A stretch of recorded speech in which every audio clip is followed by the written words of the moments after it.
વેલ C previously આપણે તમારું principles of marketing જે છે એનો યુનિટ નંબર 4 એમાં આપણે ડિસ્કસ કરતા હતા about the green marketing aspects અને એના આપણે મેરિટ્સ ડિમેરિટ્સ જે છે એ ડિસ્કસ કરેલા હતા. Fine. Now we are focusing over to its management implications. See, કોઈ બી વસ્તુની મેનેજમેન્ટ ઇમ્પ્લિકેશન્સ જે છે એનું ઇમ્પોર્ટન્સ હોવું બહુ જરૂરી છે. કારણ કે જો તમે તમારી કંપનીના મેનેજમેન્ટની અંદર કોઈ પણ પ્રકારનું ફોકસ નથી કરતા બરાબર, then in that particular case it is not going to give you certain outcomes. બીજો પોઈન્ટ ઓફ વ્યૂ એ છે કે if it does not fits in your management or if certain concept is not fitting in your management, you have to slightly change either your management or we can say that adoption of concept. Fine. So let us take a look to management implications part. First તમને કીધું છે antecedents. Antecedents are those factors which are going to affect your business external and internal environment, and that too with respect to that particular concept named green marketing. એટલે કે અહીંયા આપણે એન્ટીસિડન્ટ્સ જે છે એની અંદર આપણે ડિસ્કસ કરવાના છીએ ફેક્ટર્સ, એવા ફેક્ટર્સ કે જે કંપનીને ગ્રીન માર્કેટિંગ અડોપ્ટ કરવામાં એક્સટર્નલી અને ઇન્ટરનલી બંને વેઝથી અફેક્ટ કરશે. Fine. So certain things are here and then we will move to its aspects related to green marketing. પહેલા આપણે સિમ્પલ એનો મીનિંગ સમજી લઈએ, પછી એને ગ્રીન માર્કેટિંગ જોડે કનેક્ટ કરતા જઈએ. ફર્સ્ટ તમને કીધું છે external policy.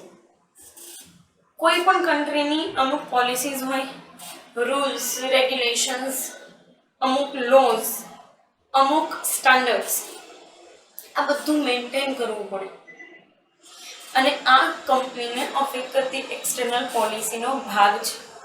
Yes or no? Yes. બરાબર. બીજી વસ્તુ, આપણા કન્ટ્રીની અંદર જેટલી બી મેજર પોલિસીસ છે that one or the other way affecting companies. Yes or no? Even if you are best at it, અથવા તો તમે તમારી કંપનીના ગ્રોથ અથવા તો સેચ્યુરેશનના સ્ટેજ ઉપર હોય, steel these things are going to affect you certainly. Fine.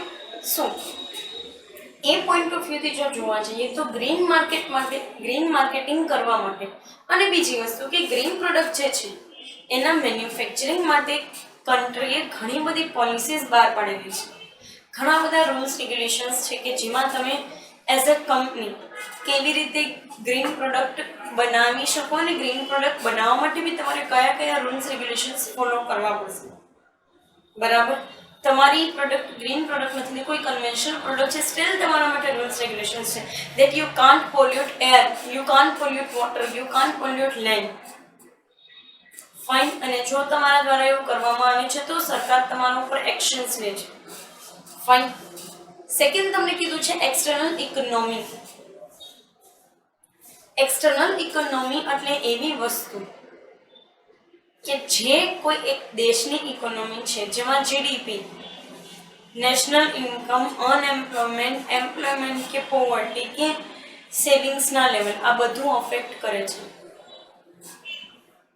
This one is known as external economy.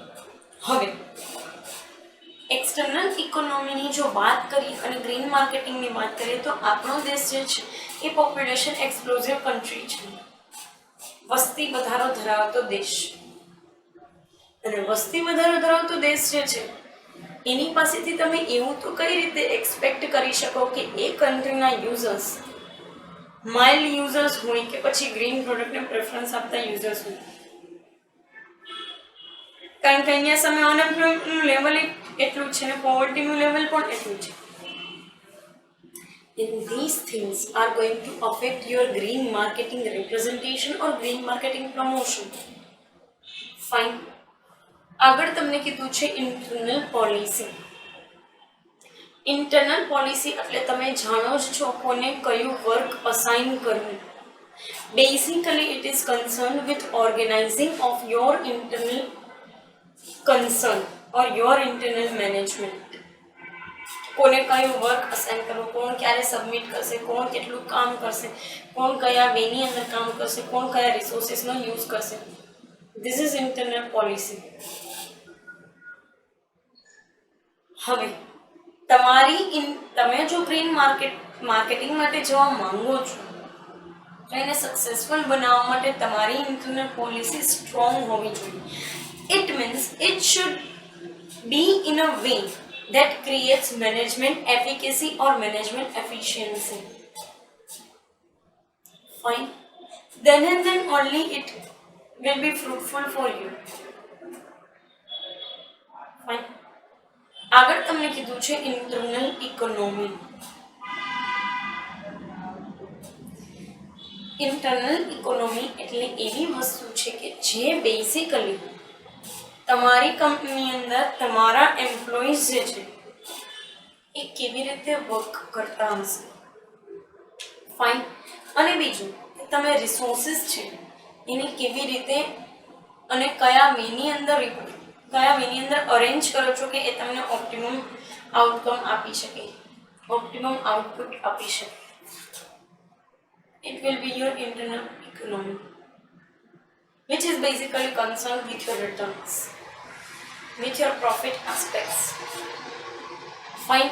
So એને રિલેટેડ તમને કીધું છે કે જો ગ્રીન માર્કેટિંગ તમારે કરવું છે તો પહેલા તો આટલી બધી વસ્તુ જે છે ચારે ચાર વસ્તુ એ પરફેક્ટલી તમારા એન્વાયરમેન્ટને એટલે કે તમારા બિઝનેસ એન્વાયરમેન્ટને લગતી અને એના માટે ફૂલફિલિંગ હોવી જોઈએ.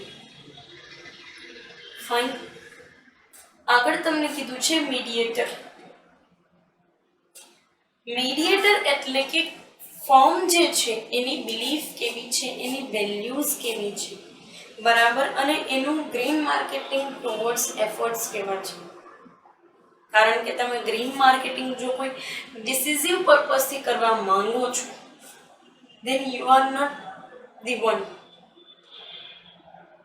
બરાબર. કારણ કે ગ્રીન માર્કેટિંગ છે ને એ કરવા માટે તમારી એક બિલીફ હોવી જોઈએ towards environment, towards saving the natural resources, towards green products, towards making things perfect or towards making the things valuable. Fine.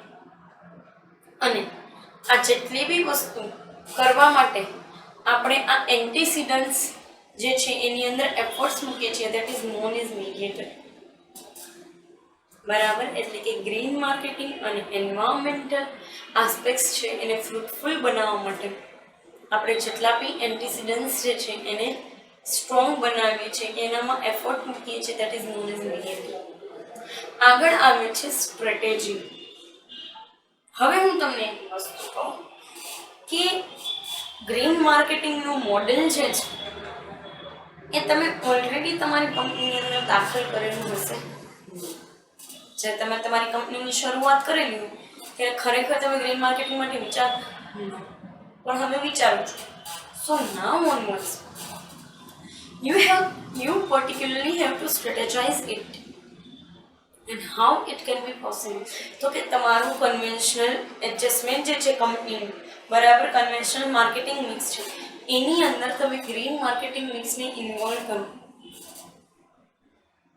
and it will going to give you benefit. That is known as strategy and making strategy successful, or we can say that fruitful. Fine. આગળ તમને કીધું છે outcomes. How these outcomes work. તો કે તમારા green marketing એક્ટિવિટીનું કેટલું performance છે એટલે કે એ તમારી ફાઇનાન્શિયલ પોઝિશનને કેટલી સ્ટ્રોંગ બનાવે છે, કેટલું રિટર્ન ગિવિંગ છે, કેટલો માર્કેટ શેર વધારે છે.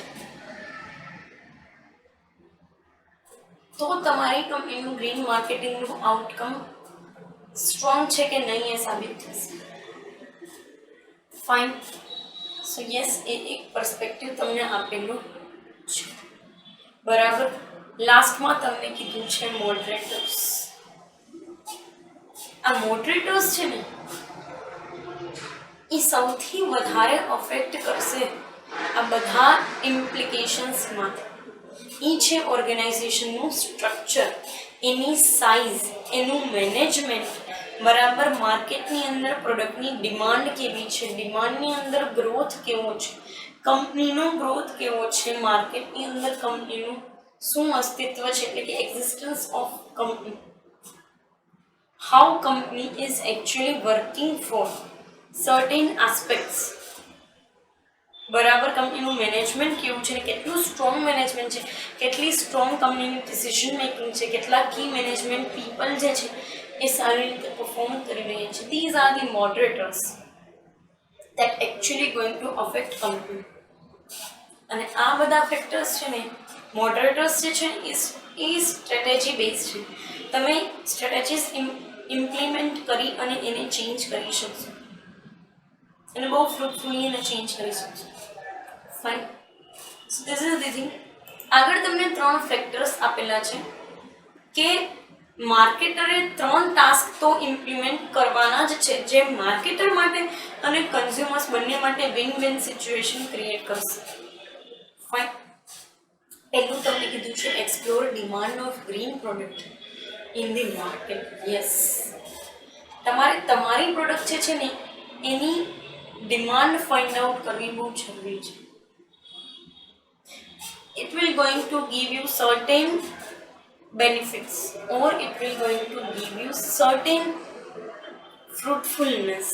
કારણ કે ખાલી ગ્રીન પ્રોડક્ટ બનાવવાથી તમારો બિઝનેસ સક્સેસફુલ છે એવું ક્યાંય સાબિત થતું નથી.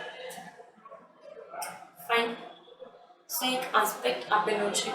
આગળ તમને કીધું છે marketer has to do more expenditure in promotion for creating awareness of green products among consumers.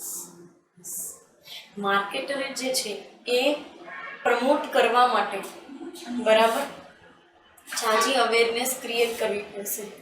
અને ગ્રીન પ્રોડક્ટ્સ જે છે એ કેટલી ફ્રૂટફુલ ને કેટલી સક્સેસફુલ રહેશે બરાબર એના માટે તમારે કસ્ટમરને બતાડવું પડે કે આ ગ્રીન પ્રોડક્ટ છે, that's how it can be used and that's how it will add value to your life. Fine. અને લાસ્ટમાં તમને કીધેલું છે કે marketer needs to make more investments for controlling pollution in recycling process. બરાબર simply એનો કહેવાનો મિનિંગ એવું છે કે માર્કેટરે પોલ્યુશન કેવી રીતે કંટ્રોલ કરવું અને રિસાયકલિંગની પ્રોસેસ કેટલી સક્સેસફુલી થશે બરાબર એના માટે વધારે ઇન્વેસ્ટમેન્ટ કરવું જોઈએ. And these are the factors that actually going to give you success in concept of making green product or green marketing. Fine. So this is all about management implications. Coming સેશનની અંદર આપણે અમુક institutions જે છે એને discuss કરશું જેમાં green માર્કેટિંગની અંદર એ લોકોએ એફર્ટ્સ કરેલા છે. ફાઇન. પર્ટિક્યુલર આ સેશન માટે અહીંયા સુધી રાખીએ. Thank you so much.